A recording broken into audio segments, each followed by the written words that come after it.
Who created God? In the tumultuous journey of life, surely each of us has at some point pondered, what am I doing here? This question is not only a search for the reason for our existence, but also a deep exploration of the meaning and purpose of our own lives. The goal of this podcast series is not just to explore the profound layers of meaning behind this endless question, but also to guide you on how to find the answer through your own way of living and experiences.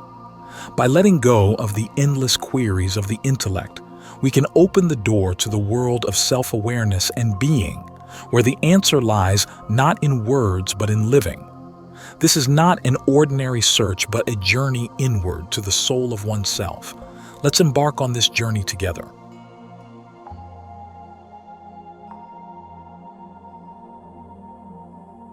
Why am I here? The answer from Osho. No one knows. There's no way to know, and no need to know. The query is eternal. Why am I here? Why am I doing this? The ceaseless longing to know why is a disease of the mind. No answer can satisfy you because the question why will continue. If I say something, you are in this state because of this reason, then the question why will be pushed back a little. That's all. You will ask, why? The question why never ends. Once understood, you will let go. The question why is peculiar. Instead of asking why you are here, it's best to seize the opportunity to exist authentically. And the beauty of this is that once you start existing authentically, once you stop all the frivolous thoughts and start to live joyfully, once you are no longer a philosopher, then the question why will be answered. But it will not be answered by someone from outside, but by your own living energy source.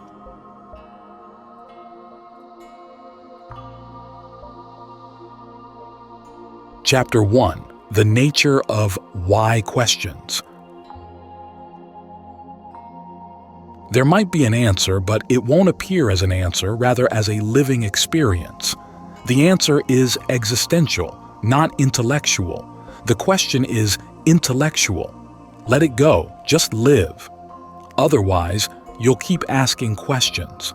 For centuries, humans have asked millions of questions, and not a single one has been answered through speculation, thinking, logic, reason. Not a single question has been resolved. In fact, it's the opposite. Whenever we try to answer a question, the answer gives rise to 1,001 more questions. Who created the world? That question was answered. God created the world. And immediately, another question arises. Who created God? Or, why did God create the world? When did God create the world? And why did God create such a world? A world full of suffering, hardly different from hell. The person who once told you that God created the world must have thought that your question was resolved. But from one answer, 1,001 new questions arise. The mind has a mechanism specialized in producing questions. Paradox. When you stop asking, the answer appears. Therefore, the first thing to understand is, let go of the why question. Immediately, you step into practice. Continue obsessing over the why, and you remain with philosophy. As long as you keep asking, you'll circle within the mind. Stop asking questions. Suddenly, the energy will move in a new direction, the direction of the heart. The heart has no questions, and it's in the heart that the answer is being hidden. It seems paradoxical, but I still want to tell you that when you stop asking questions, the answer will appear. If you continue to ask, the answer will become increasingly elusive. Why are you here? Who can answer that question? If this question could be answered, you would no longer be human but become a mechanical mechanism. This microphone is here because there's a reason for it to be here. The question can be answered. The car is there at the porch. The question why has been answered. If your why question could also be answered, you'd become a mechanical mechanism, just like a microphone or a car. You'd become a utility item, a commodity. But you are a human being, not a machine. Being human means being free. Why is there freedom? You might ask this question, but it's a foolish question. The whys of human beings cannot be answered. And if the whys about human beings can't be resolved, how can the why about the Supreme, about God, about the divine, about the...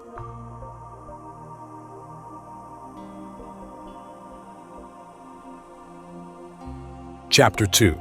Letting go of the search, moving towards experience. I'm not trying to answer your question, but to help you realize that you should let them go. Once you let go of the meaningless questions, those that seem very philosophical, only one meaningful question remains. And this question has nothing to do with irrelevant, unessential things. This soul question is related only to existence, to you, to your being. It's not about why you are here, not about the purpose of your being here, but about the fact that you are here. The question is, who am I?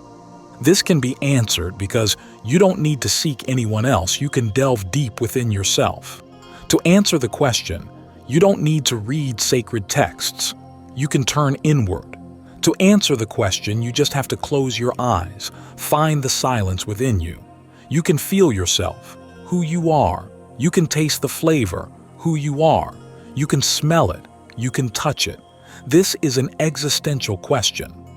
As for why you are here, I do not know, and it's not necessary to know. The second thing to understand is that whenever you ask questions, they always reflect a certain state of mind. For example, whenever you feel miserable, you ask why. But when you feel joy, you never ask why. If you are suffering, you ask, why am I suffering? But if you're dancing joyously, immersed in fulfillment, do you ever ask why you feel joy? The question why would then be absurd. We ask why about things we cannot accept. We ask why about pain, suffering, hell. We never ask why about love, happiness, joy, bliss. Thus, the question why is simply a sign that you are in misery. So instead of asking why you are here, ask why you feel miserable. Then there will be something to act upon, for misery is something that can be changed.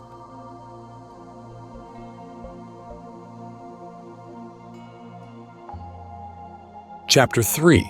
Teachings from the Buddha. The Buddha often said to his disciples, "Do not question about theoretical matters. Ask about existential ones. Do not ask who created the world. Do not ask why they created it." These questions only show that you are living in suffering. Ask why you are suffering, then the question becomes a living question, and we can do something about it. Something that changes your suffering will help transform and release the energy associated with pain. You are here. Who are you? You cannot pose that question to me. You have to face this real question yourself. How can I answer your question? Who are you? If you cannot answer, how could I? Whatever I say, it all comes from the outside, while you are there, deep, very deep within yourself. You must go deep. You must fall into the abyss within yourself. Go into that inner space, where there is only you and no one else, where not even a thought passes through. Only in that space will you find the answer, not in the form of words, not that someone will appear from within you and say that you are the soul or you are God. No one will say anything because there is no one here except pure silence. But that silence is the answer. In silence you feel, you are aware. No need to provide you with any further information. No need for words. You have touched the abyss of yourself, reached the very core of your being. Instead of answering you, I can help you move towards a transformation from within when all questions disappear and the answer appears. But it is based on experience. You will know, but you will not be able to tell others. You will know, your whole being will show it. Your eyes will say something. There will be a light around you. People with eyes to see will be able to tell that you know, but you will not be able to say who you are. No words can express it. It is immensely vast. You can have it, but you cannot express it. So, what do you want? Should I directly answer your question about why you are here? Do you see that whatever I say, it won't matter? I could say, because in past lifetimes you have accumulated much good karma. You have cultivated virtues. That's why you are here. Does that help? It will only make you more arrogant and create barriers between me and you. Instead of opening up, you will become more closed off. Do not ask just to get answers. Ask to find the real answer. Then I can show you the way. I can lead you to the temple. Once inside the temple, you will know. And there is no other way to truly know.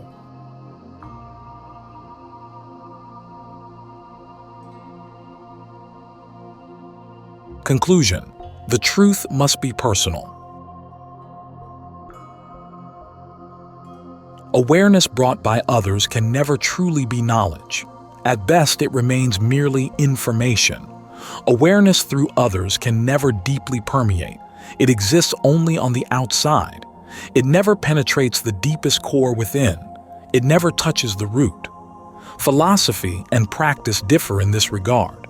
Philosophy perpetually ponders questions and answers, arguments, reasoning methods, logic. It's always thinking. Practice, on the other hand, is not about thinking. It's more practical, akin to science, as pragmatic as science. The method of practice is not based on study, contemplation. The method of practice is experience.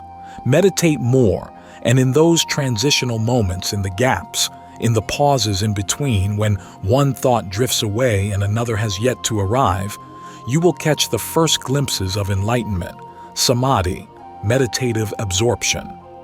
Interlude is a beautiful word.